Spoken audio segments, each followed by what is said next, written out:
বেহাল অবস্থায় পড়ে রয়েছে উত্তরবঙ্গ মেডিকেল কলেজ ও হাসপাতালে ডিজিটাল এক্স-রে পরিষেবা। দীর্ঘদিন ধরে বিকল এক্স-রে মেশিন, ফলে আউটডোর ইমার্জেন্সি বিভাগের রোগীরা চরম সমস্যায় পড়েছেন। শিলিগুড়ি সহ নকশালবাড়ি ও দূর দূরান্ত থেকে আসা রোগীরা এক্স-রে করাতে এসে ফিরে যাচ্ছেন। রোগী ও তাদের পরিজনদের অভিযোগ, বাইরে থেকে এক্স-রে করানো সম্ভব নয়, ফলে মেশিন ঠিক না হওয়ায় চরম সমস্যায় পড়েছেন তারা। এতদিন ধরে পরিষেবা বন্ধ থাকলেও হাসপাতাল কর্তৃপক্ষ গুরুত্ব দিচ্ছে না বলে অভিযোগ।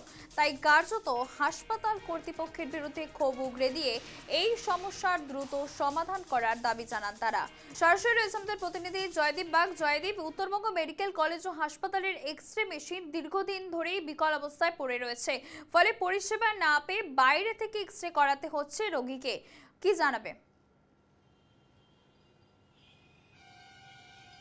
দেখো, বলে রাখি, উত্তরবঙ্গ মেডিকেল কলেজ এবং হাসপাতাল উত্তরবঙ্গের সবচেয়ে বড় স্বাস্থ্য প্রতিষ্ঠান। মূলত উত্তরবঙ্গের সমস্ত উত্তরবঙ্গের একটা বড় অংশের মানুষ এই মেডিকেলের ওপর নির্ভরশীল। কারণ দূর দূরান্ত থেকে প্রচুর মানুষ, উত্তরবঙ্গের প্রত্যন্ত চা বলয় থেকে প্রচুর মানুষ এখানে চিকিৎসা করাতে আসেন। কিন্তু এখানেই সমস্যা হয়ে দাঁড়িয়েছে এক্স-রে মেশিন। কারণ গত কয়েকদিন ধরে এই এক্স-রে পরিষেবা মিলছে না উত্তরবঙ্গ মেডিকেল কলেজ ও হাসপাতালে।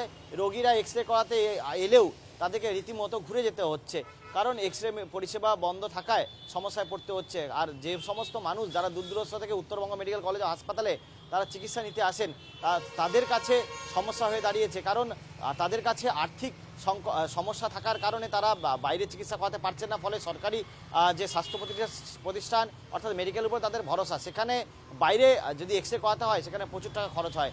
আর তাই রোগীর পরিবারেরা তাদের দাবি যে অবিলম্বে এই এক্স-রে মেশিন ঠিক করা হোক। এবং তোমাকে জানিয়ে রাখবো, এমনিতেই এক্স-রে যে পরিষেবা তা পেতে বেশ কিছুদিন সময় লাগে, কারণ চিকিৎসকরা লিখে দিলেও এক্স-রে পরিষেবা পেতে বেশ কিছুদিন সময় লাগে। কিন্তু এখানে হয়ে দাঁড়িয়েছে যে যেহেতু এক্স-রে মেশিন খারাপ রয়েছে, ফলে বেশ কয়েকদিন ধরে বিভিন্ন জায়গা থেকে রোগীরা আসছেন। তারা এসে এক্স-রে করাতে এলে রীতিমতো এক্স-রে পরিষেবা না মিলায় তাদেরকে ঘুরে যেতে হচ্ছে এবং তাদেরকে রীতিমতো ফিরে যেতে হচ্ছে। ফলে অবিলম্বে যাতে এই এক্স-রে পরিষেবা চালু করা যায় এবং অবিলম্বে যে এক্স-রে মেশিন খারাপ হয়েছে তার মেরামত করা হয়, সেই দাবি তুলছেন রোগী ও তার পরিবারেরা। এবং গতকাল এই নিয়ে কিন্তু স্থানীয়রা বিক্ষোভও দেখায় এবং বিষয়টি নিয়ে উত্তরবঙ্গ মেডিকেল কলেজ ও হাসপাতালের তরফে কি কোনো প্রতিক্রিয়া মিলেছে? একেবারে হাসপাতালের তরফে, যেটা উত্তরবঙ্গ মেডিকেল কলেজ এবং হাসপাতালে অ্যাসিস্ট্যান্ট সুপার নন্দন ব্যানার্জি, তিনি যেটা জানিয়েছেন যে অবিলম্বে এই মেশিন যাতে ঠিক করা যায় সেজন্য স্বাস্থ্য ভবনে জানানো হয়েছে এবং খুব তাড়াতাড়ি এই মেশিন, যে এক্স-রে মেশিন রয়েছে সেই মেশিনকেও খুব তাড়াতাড়ি মেরামত করা হবে এবং এর মেরামত হয়ে গেলে পরে আবার যেভাবে পরিষেবা পাওয়া যেত এবং উত্তরবঙ্গ মেডিকেল কলেজ হাসপাতালে যারা এই পরিষেবা পেতেন এবং যে রোগীরা আসতেন চিকিৎসা করে, তারাও এই পরিষেবা আবার স্বাভাবিকভাবে পাবে। সোদাসে জয়দীপ, তুমি এই খবরে নজর রাখো, তোমাকে ধন্যবাদ। উত্তরবঙ্গ যে কতভাবে বঞ্চিত উত্তরবঙ্গের মানুষও জানে না।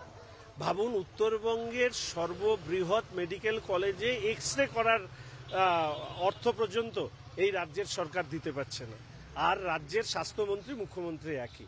আমি উত্তরবঙ্গের মানুষকে বলবো এই সরকারের বিরুদ্ধে সরব প্রতিবাদ করতে। আমরা প্রতিনিয়ত বিধানসভার ভেতরে বাইরে এই নিয়ে আন্দোলন করি। মেডিকেল কলেজ নিয়ে আমি দেখেছেন দীর্ঘদিন আন্দোলন করেছি।